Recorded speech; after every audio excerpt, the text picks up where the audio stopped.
Olha, eu sei que o foco do canal é discutir mais política, discutir mais atualidades e tal, mas eu vou me dar a liberdade de comentar um pouco sobre duas coisas que eu gostaria muito de trazer aqui pra vocês. Que não foge muito do tema de atualidades também, porque são coisas que o povo tá comentando pra caramba, né? Que é Odisseia e Homem-Aranha. Eu vou dividir em duas coisas. Eu vou dividir primeiro no da Odisseia pra hoje e Homem-Aranha fica pra amanhã, caso não tenha uma pauta muito importante pra se comentar. Vamos lá. Odisseia. Primeiro eu já vou começar dando nota pro filme, tá? Pra mim a nota da Odisseia como um filme, algo que entretém, eu daria um 9. Agora, como adaptação, como é de se esperar, né? A nota que eu daria é uma nota 6, 5 por aí. E eu vou explicar por quê. Porque, primeiro, como um filme, a Odisseia é maravilhosa, muito bom. Pode assistir. Eu não senti as 3 horas do filme passar, tá? Tem certas coisas que você fica se questionando, você fica com raiva de alguns personagens. E antes de tudo, eu vou deixar sem spoiler mesmo, tanto o vídeo de hoje quanto o vídeo de amanhã. Eu vou tentar deixar o máximo possível sem spoiler. No máximo não, vou deixar sem spoiler mesmo, porque eu não quero estragar a experiência de ninguém, então vai ser sem spoiler. Vamos lá. Odisseia é maravilhoso, é muito bom, tá? É muito bom. A caracterização dos personagens, exceto com algumas raras exceções, né, que eu nem preciso dizer quais são, porque todo mundo já sabe, mas a caracterização dos personagens está muito boa, a ambientação está muito boa. Você não precisa assistir em IMAX para você ter uma experiência digna de blockbuster, digna de, sabe, uma experiência hollywoodiana. Você não precisa, tá? IMAX não é necessário. Não senti falta. Tanto que a sessão que eu fui não era IMAX. Porém,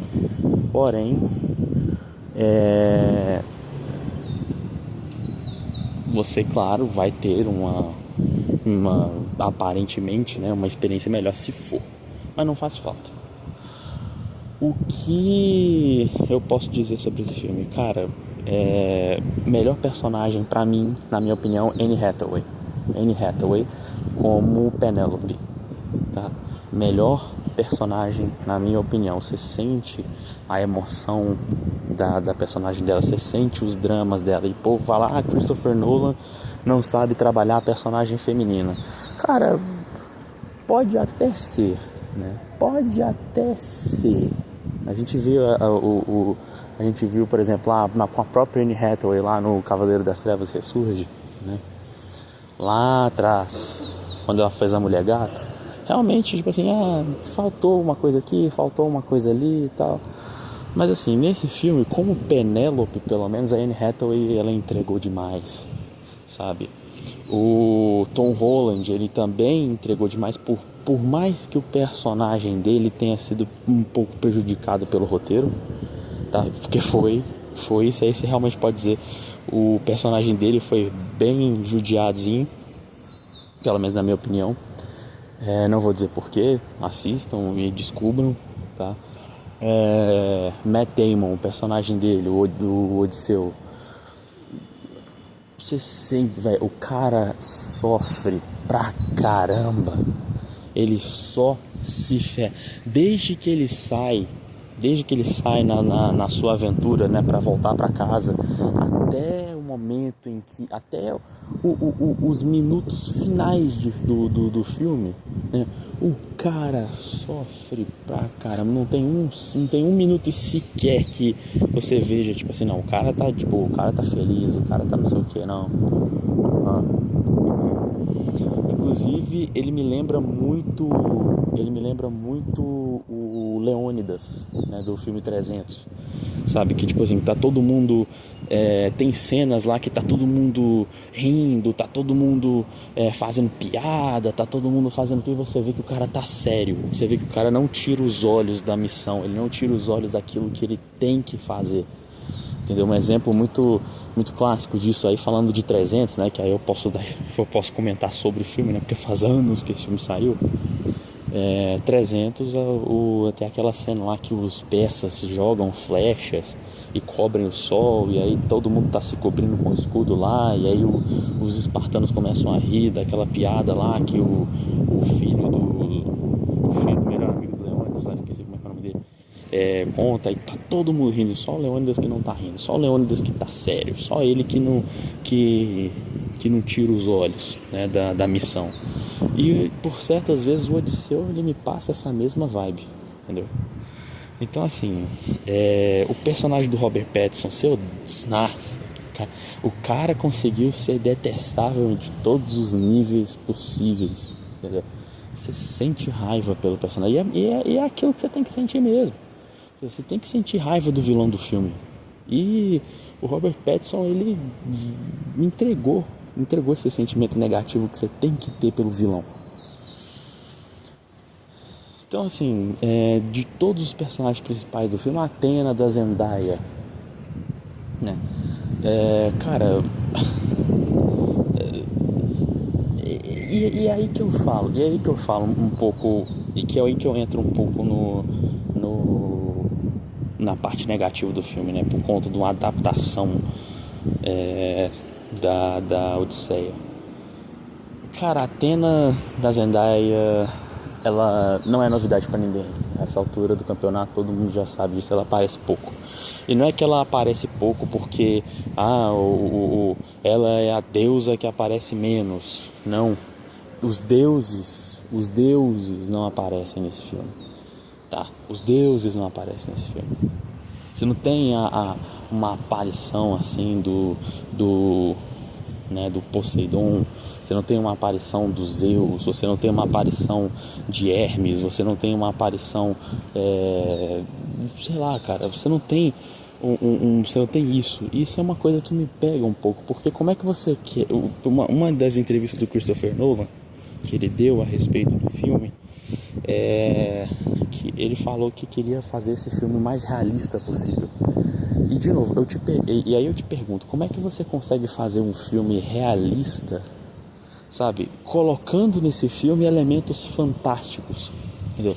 Elementos, seres, personagens, sabe, que existem na mitologia, mas que não existem na vida real.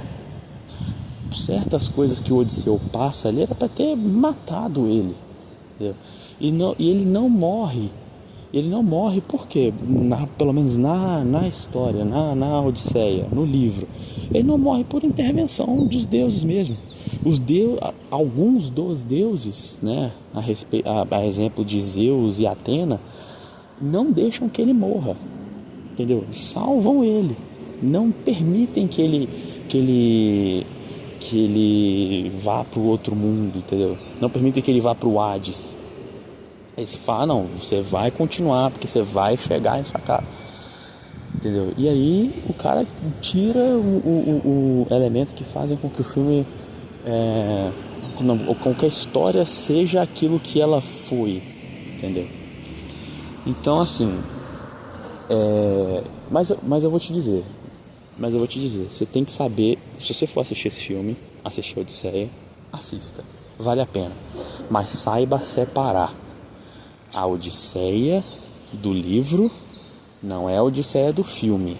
Não vá esperando uma adaptação fiel daquilo que Homero escreveu, né, daquilo que Homero, né, na verdade, proclamou, né? Não vá esperando isso, porque você não vai encontrar. É lógico que você vai encontrar a coluna dorsal, né, a espinha, o esqueleto do que é a Odisseia. Você vai encontrar. Mas você vai perceber alguns elementos que, né, você vai perceber a falta de alguns dos elementos que são cruciais para formar a história do jeito que ela é. É isso que eu posso dizer. Mas isso não influencia na sua experiência cinematográfica, né? Como um filme, como algo que existe para entreter, assim como eu falei no meu vídeo do He-Man, como algo que existe para entreter, ele não falta nada, entendeu? Não falta nada, você não vai sentir falta se o seu objetivo é só se entreter. Se o seu objetivo é buscar algo 100% fiel à obra original, você vai se decepcionar. Se o seu objetivo é se entreter, cara, você vai estar muito bem servido. 3 horas não vão parecer nada pra você. Nada, absolutamente nada. E é isso que eu posso dizer sem spoiler, sem dar muito contexto do filme pra vocês. Eu só posso recomendar e falar aquilo que eu acho que vai ajudar a manejar as expectativas. Essa é a função que eu quero cumprir aqui, manejar essa expectativa. Então, pode ir, pode assistir o filme, só recomendo um cuidado, uma discrição para saber separar aquilo que você quer ver daquilo que está sendo mostrado e ver se bate. Se bater, beleza. Se não bater, não perca seu tempo. Ok? É isso aí.